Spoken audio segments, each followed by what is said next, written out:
Ini saya video untuk saya tujukan kepada beberapa teman-teman yang mau atau yang dalam proses belajar bertani atau sebagai petani pemula. Jadinya step by step saya jelaskan nantinya supaya teman-teman yang mau mulai pertanian bisa paham. Step dari awal olah lahan, kemudian pemberian pupuk dasar, dan nanti sampai perawatan, pengocoran, penyepraian, dan juga proses petik akan kita liput. Maka dari itu tetap simak video kami ya.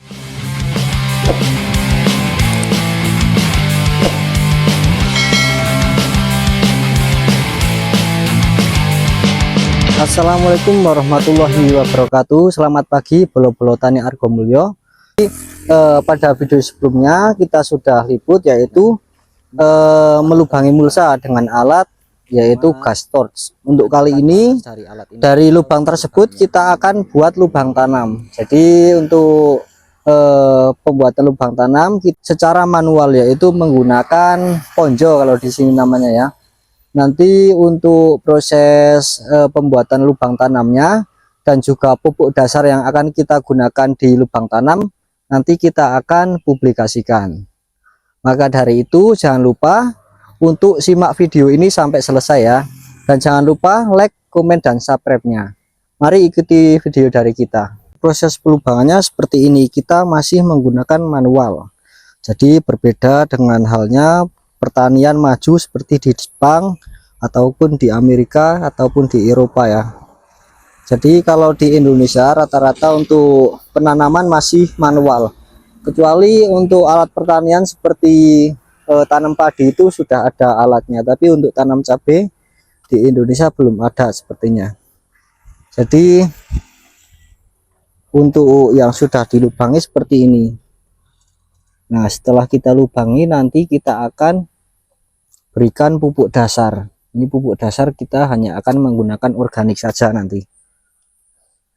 Nah, untuk alatnya ini bisa beli di toko pertanian ataupun bisa bikin sendiri. Kalau yang bentuknya seperti itu, yang seperti dipakai oleh Mas Mudi itu beli di toko pertanian karena ujungnya itu menggunakan besi.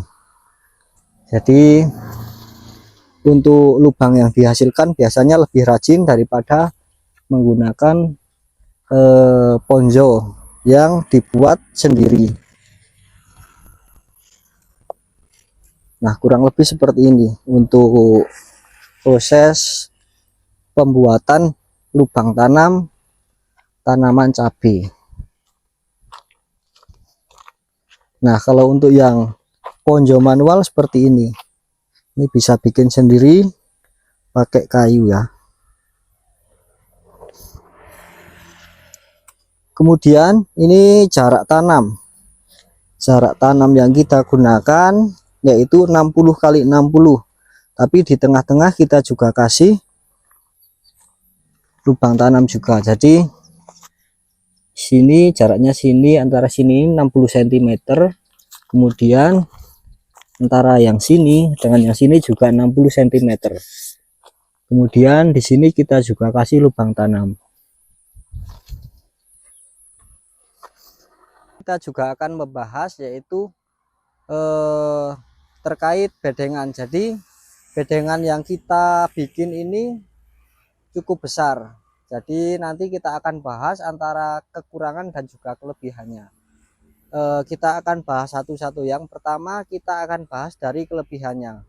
Jadi untuk tanam di bulan-bulan Juli, Agustus, September itu biasanya untuk target panennya itu di bulan Desember, yang notabene di bulan-bulan tersebut itu curah hujan sangat tinggi. Makanya untuk mengantisipasi supaya tanaman itu tidak mudah terserang penyakit, terutama karena kurang tingginya bedengan. Jadi penyakit itu biasanya disebabkan oleh jamur, dan jamur menyukai tempat yang lembab.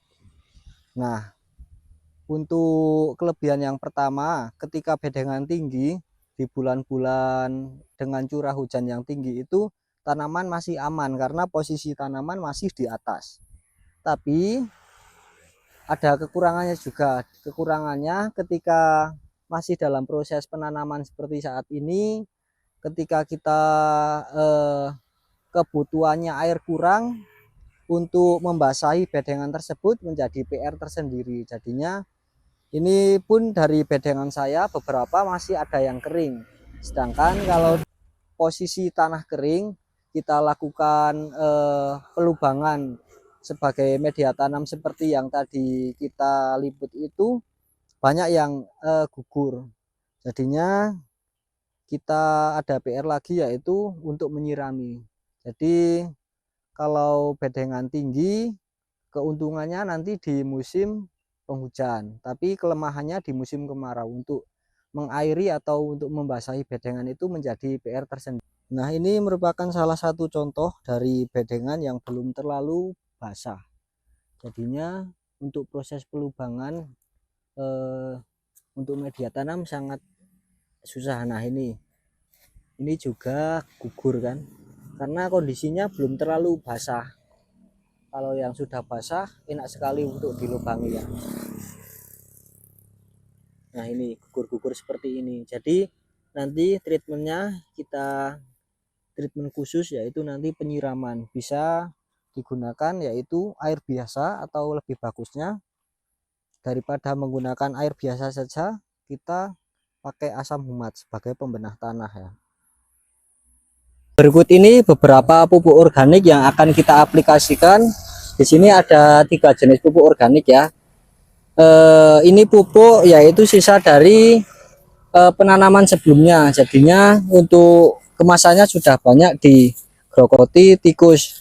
Jadi ini pupuk sisa yang kemarin coba kita aplikasikan lagi.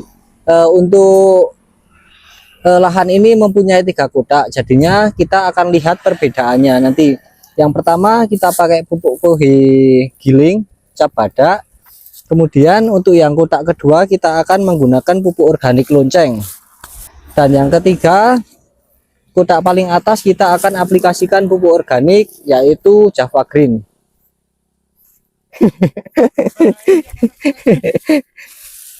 Jadi nanti kita aplikasikan, kita masukkan di lubang tanam. Untuk kotak pertama atau kotak yang ini kita aplikasikan pupuk cap badak. Ini pupuk cap badak yaitu terbuat dari kotoran ayam yang sudah terfermentasi.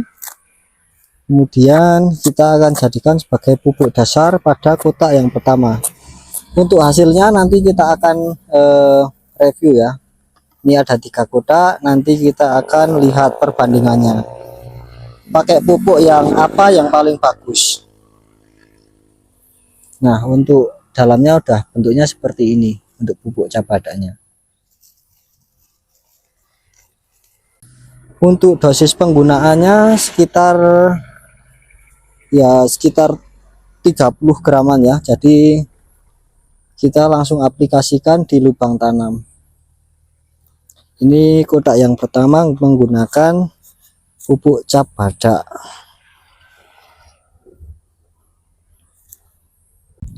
Kemudian untuk pupuk pada kotak yang kedua kita menggunakan lonceng.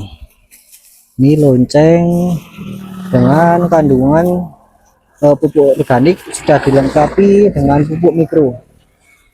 Kalau untuk bentuknya kurang lebih seperti itu, hitam ya. Ini akan kita aplikasikan pada kotak yang kedua. Untuk dosis penggunaannya juga sama. Oke. Ini untuk aplikasi pupuk loncengnya. Untuk bentuknya hitam. Ini kalau dilihat sepertinya terbuat dari arang sekam ya. Arang sekam yang sudah difermentasi kemudian ditambah beberapa unsur mikroorganisme seperti Mycorrhiza, Trichoderma, asam humat dan lain sebagainya. Dan untuk kotak yang ketiga atau kotak yang paling atas ini, kotak yang paling kecil, kita menggunakan Java Green lembut pupuk organik dengan C rasio 15%, dengan C organik sekitar 25%. Tentunya seperti ini. Kalau dilihat sepintas untuk bentuknya lebih lembut ya dibanding dengan yang lonceng maupun dengan yang pupuk cap badak. Oh no, untuk dosisnya kurang lebih lebih sedikit dibanding dengan pupuk yang tadi, karena kalau melihat dari kandungannya untuk yang Java Green ini lebih bagus karena udah tertera C rasio dan C organiknya, sedangkan dengan pupuk yang tadi itu antara lonceng dan juga badak itu belum tertera antara kandungan yang asli atau kandungan sebenarnya berapa. Untuk pupuknya seperti ini dengan berat 25 kg. Mungkin bagi teman-teman senior di dunia pertanian kegiatan seperti ini sudah hal yang biasa ya, tapi untuk ini saya video untuk saya tujukan kepada beberapa teman-teman yang mau atau yang dalam proses belajar bertani atau sebagai petani pemula. Jadinya step by step saya jelaskan nantinya supaya teman-teman yang mau mulai pertanian bisa paham step dari awal olah lahan, kemudian pemberian pupuk dasar, dan nanti sampai perawatan, pengocoran, penyepraian, dan juga proses petik akan kita liput. Mungkin sekian dulu pada video kali ini, kurang dan lebihnya mohon maaf apabila ada kekurangan. Wabillahi taufiq wal hidayah. Wassalamualaikum warahmatullahi wabarakatuh. Jangan lupa like, komen, dan subscribe-nya.